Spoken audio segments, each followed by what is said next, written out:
भारतीय संविधान का अनुच्छेद 3 एक प्रेरणादायक कहानी। भारत का संविधान केवल नियमों और कानूनों का संकलन नहीं है, बल्कि यह एक जीवंत दस्तावेज है जो देश की अखंडता, संप्रभुता और लोकतंत्र को बनाए रखने में अहम भूमिका निभाता है। भारतीय संविधान का अनुच्छेद 3 विशेष रूप से राज्यों की सीमाओं में परिवर्तन, नए राज्यों की स्थापना और मौजूदा राज्यों के पुनर्गठन से संबंधित है। इसे बेहतर तरीके से समझने के लिए एक प्रेरणादायक कहानी के माध्यम से जानते हैं कि अनुच्छेद 3 कैसे भारत की एकता को मजबूत करता है। कहानी, एकता का सेतु। भाग 1, भारतपुर और विनायकपुर की कहानी।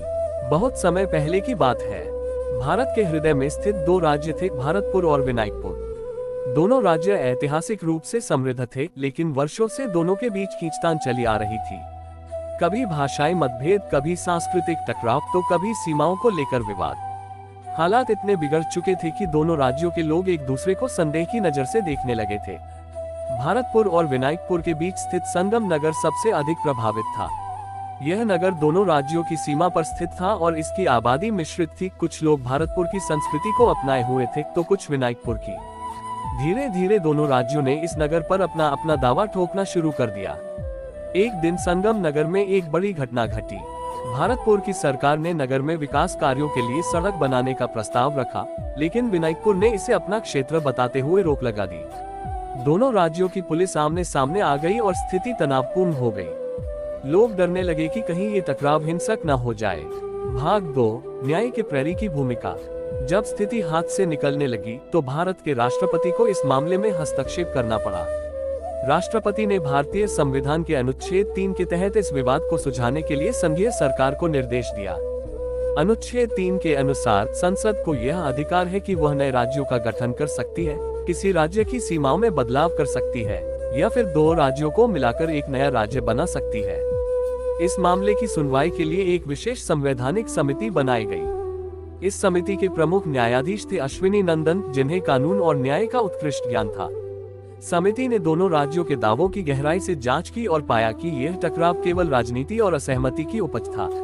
वास्तविकता में दोनों राज्यों की संस्कृति और जनता का जीवन आपस में गहराई से जुड़ा हुआ था। न्यायाधीश अश्विनी नंदन ने एक ऐतिहासिक प्रस्ताव रखा। यदि दो राज्य आपस में टकरा रहे हैं, तो यह मत भूलिए कि वे एक ही देश के अंग हैं। इनका विभाजन केवल प्रशासनिक हो सकता है, भावनात्मक नहीं।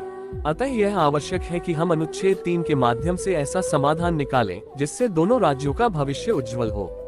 भाग 3, नया राज्य संगम प्रदेश का जन्म। लंबी चर्चाओं के बाद समिति ने एक ऐतिहासिक निर्णय लिया, संगम नगर को एक नए राज्य संगम प्रदेश में तब्दील कर दिया जाए।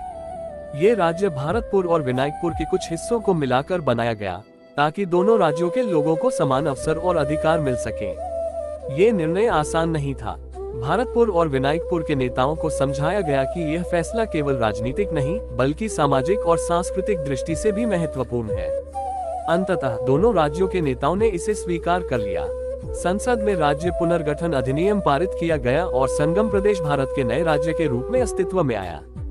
जब संगम प्रदेश का उद्घाटन हुआ, तब प्रधानमंत्री ने अपने भाषण में कहा, संविधान का अनुच्छेद 3 केवल राज्यों की सीमाओं को तय करने का अधिकार नहीं देता, बल्कि यह राष्ट्रीय एकता और अखंडता का सेतु भी है। संगम प्रदेश इसका सबसे बड़ा उदाहरण है कि किस तरह संविधान हमें विभाजन से नहीं, बल्कि एकता से जोड़ता है। भाग 4, संविधान की शक्ति और एकता का संदेश। संगम प्रदेश के गठन के बाद न केवल क्षेत्र में विकास हुआ, बल्कि लोगों के बीच सद्भाव और भाईचारा भी बढ़ा। संविधान ने ये साबित कर दिया कि वह किसी भी समस्या का हल निकाल सकता है, बशर्ते हम उसमें विश्वास रखें। भारतपुर और विनायकपुर के लोग, जो कभी एक दूसरे के विरोधी थे, अब व्यापार, शिक्षा और सांस्कृतिक कार्यक्रमों में एक साथ भाग लेने लगे। वे समझ गए थे कि सीमाएं केवल भौगोलिक होती हैं, लेकिन दिलों की सीमाएं संविधान के नियमों और न्याय की शक्ति से मिटाई जा सकती है। संविधान ने फिर से ये दिखाया कि यह केवल एक कानूनी दस्तावेज नहीं, बल्कि भारत की आत्मा है। निष्कर्ष, अनुच्छेद 3 का महत्व। इस कहानी से हमें ये समझ में आता है कि भारतीय संविधान का अनुच्छेद 3 सिर्फ राज्यों के सीमांकन का साधन नहीं है, बल्कि यह राष्ट्रीय एकता और अखंडता का मजबूत स्तंभ है। अनुच्छेद 3 हमें क्या सिखाता है? राज्यों के पुनर्गठन का अधिकार। संसद को यह अधिकार है कि वह नए राज्यों का निर्माण कर सकती है या मौजूदा राज्यों की सीमाओं में परिवर्तन कर सकती है। राष्ट्रीय एकता को प्राथमिकता। संविधान का यह अनुच्छेद देश की अखंडता को बनाए रखने में मदद करता है। राजनीतिक विवादों का शांतिपूर्ण समाधान, यदि राज्यों के बीच कोई सीमा विवाद हो तो इसे संविधान द्वारा हल किया जा सकता है। लोकतांत्रिक प्रक्रिया का सम्मान, राज्य पुनर्गठन एक सुव्यवस्थित लोकतांत्रिक प्रक्रिया के तहत होता है, जिससे कोई भी निर्णय जल्दबाजी में या मनमाने ढंग से नहीं लिया जाता। समय के साथ अनुच्छेद 3 का प्रभाव, भारत में कई राज्यों का पुनर्गठन अनुच्छेद 3 के तहत किया गया है, जैसे कि तेलंगाना का आंध्र प्रदेश से अलग होना, छत्तीसगढ़, उत्तराखंड और झारखंड का निर्माण, और हाल ही में जम्मू कश्मीर का पुनर्गठन। इन सभी परिवर्तनों ने भारतीय लोकतंत्र को और मजबूत बनाया है। अंतिम संदेश, भारतीय संविधान केवल कागजों पर लिखे गए शब्दों का संकलन नहीं है, बल्कि यह संविधान की आत्मा और भारत की संप्रभुता का प्रहरी है। अनुच्छेद 3 हमें ये सिखाता है कि वास्तविक शक्ति विभाजन में नहीं, बल्कि एकता में होती है।